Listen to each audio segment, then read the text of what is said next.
Akkam jirtu hordoftoota sagantaa miidiyaa FNM oduu gaggabaaboo guyyaa irraa qabadhee dhiyaadhee jira.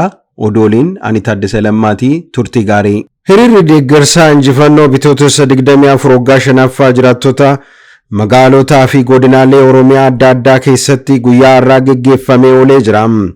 Akka naannoo Oromiyaatti guutuun hiriirri guddaan aaraa geggeeffame kun kaayyoon inni guddaan siidaa bilisummaa walqixxummaa Itoophiyaa federaalizimii sabdaneessummaa akka qaroo ijaa keenyatti ni eegna jedhuu fi kanneen biroo dhageessisuudhaan deeggarsa hoggana jijjiiraa qabuun agarsiisuu kan kaayyeffate ta'uusaa hiriira guddaa har'aa kun godinaalee Jimmaa magaalota hundatti Booranaa fi Gujii, Arsii fi Baalee, Harargee Bahaa fi Lixaatti, godinaalee Ilubbaaborii fi Wallaggaa fi Shawaatti adeemsifamee jira. Hiriira kanarratti ergaawwan gurguddoo darban keessaa jijjiirama aarsaa qaaliin arganne ni utubna, injifannoo fi bilisummaan arganne itti fufsiifna fi imala jijjiiramaa biyya keenya Itoophiyaatti eegalame itti fufsiisuudhaaf tokkummaa keenya cimsuun hawwii diinota keenyaa ni maseensina jedhaniiru.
Gama biraatiin paartiin badhaadhinaa damee Oromiyaa har'a ergaa dabarsee jira.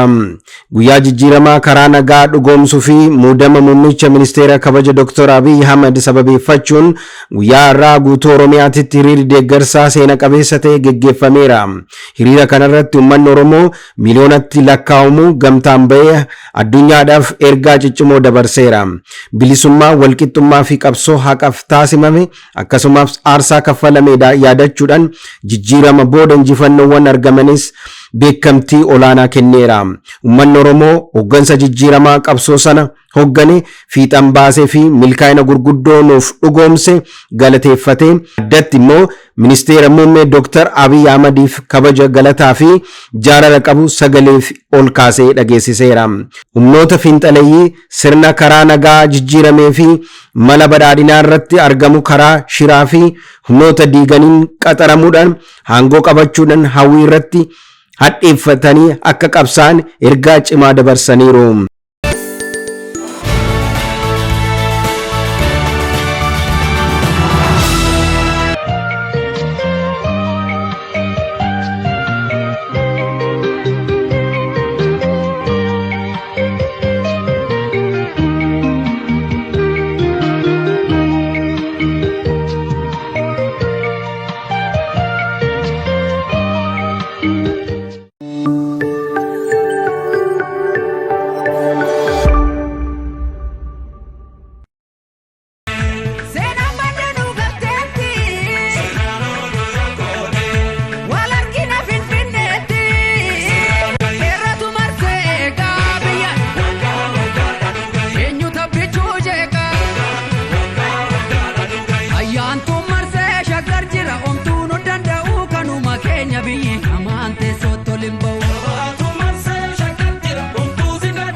Rabbi irra waltaane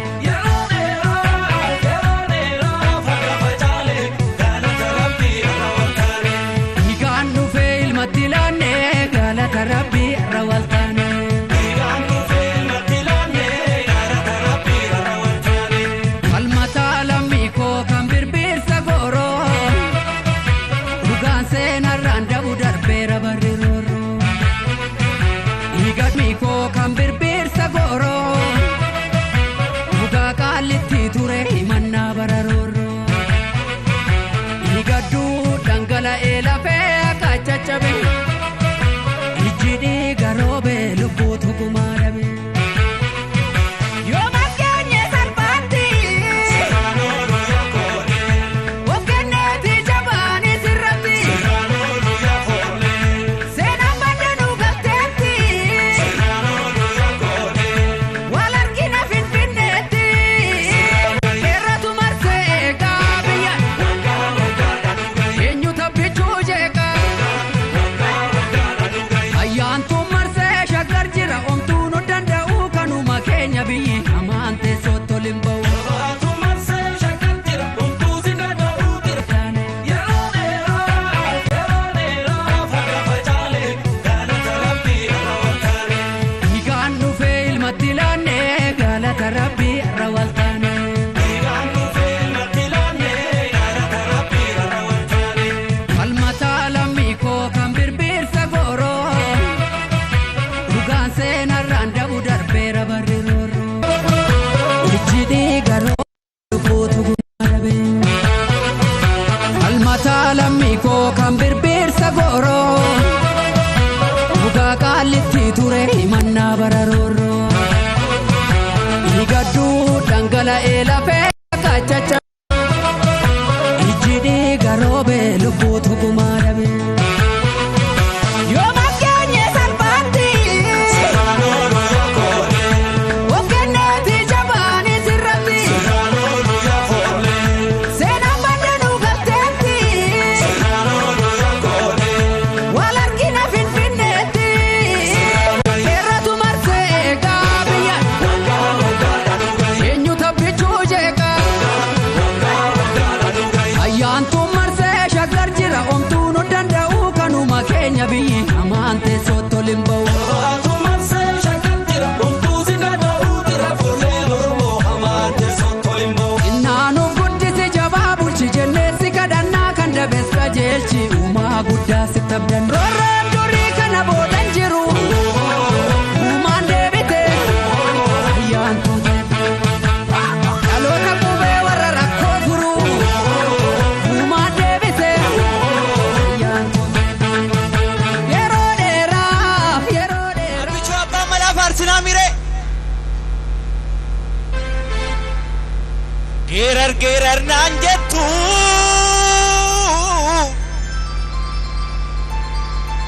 gerar nanjetu me kae talelure badi nanjetu me kae kajelure ano malan gerara tasiyada yelala irri geraren kufne 4 kilo keessa jira inna gamo amile ayyantun isa eegus shaggari marsee jira ayyantun isa eegus oromiyaa marsee jira kanoo maalan geerara tasiyada yeelala inna gamo korma dhugaa fooratu biyyeenu ijambu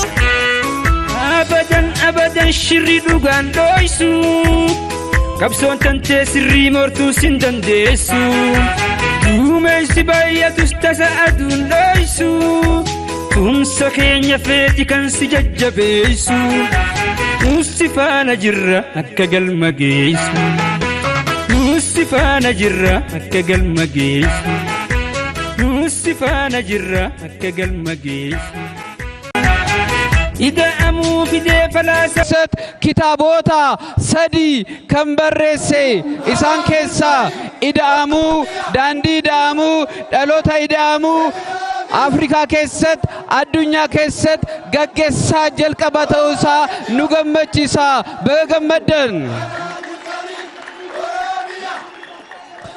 yeroo dheeraaf pan afrikaanizm erga dadhabee booda yeroo jalqabaaf muummichi ministeera keenya pan afrikaanizm akka jalqabu bu'aa akka fidu ga'uusaatiin baga gammadne. injifannoon kun sadarkaa biyya yoo ta'e illee sadarkaa oromiyaas bu'aa baay'ee arganneerra. kana keessaa muraasa isiniif ibsuuf galiin keessoo naannoo Oromiyaa keessaa lakkoofsa kan caalu waan ta'eef kun cimina keenya agarsiisa jechuudha. Isa qofa miti. Waggaa tokko keessa mana barnootaa bultii addaa 7 ijaarree karaa hojiitti galchineerra. Baga gammaddan. Kana qofa miti. Magaalli ummata keenyaaf gaachana kan ta'e Shaggar hundaa'eera. Shaggar bu'aa jijjiirama keenya. Shaggar jijjiirama siyaasaa waan ta'eef si jaalanna.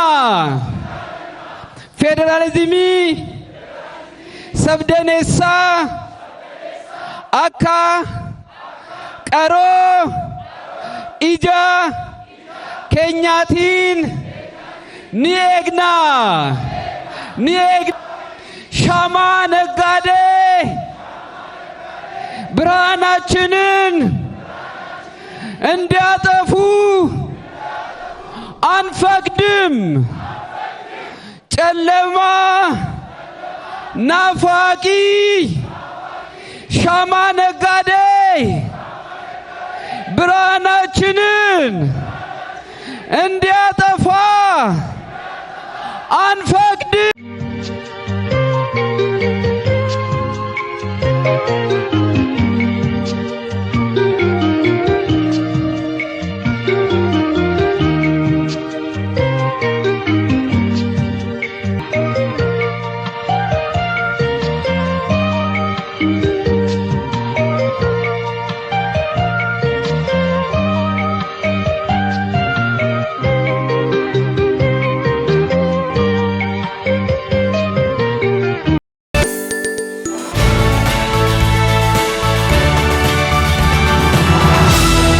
Hordoftoota fi dhaggeeffattoota miidiyaa FNM oduuwwan gaggabaaboo har'aaf qabanne asirratti goolabnee jirra. Sagantaan kun bal'inaan akka isin bira ga'u like, share, subscribe gochuudhaan hiriyoota fi maatii keessanittis nu dabarsaa jechaa waan nu wajjin turtaniif waan nu jajjabeessitan galatoomaa isiniin jenna. Oduu biraan ammoo wal arginutti nagaan tura.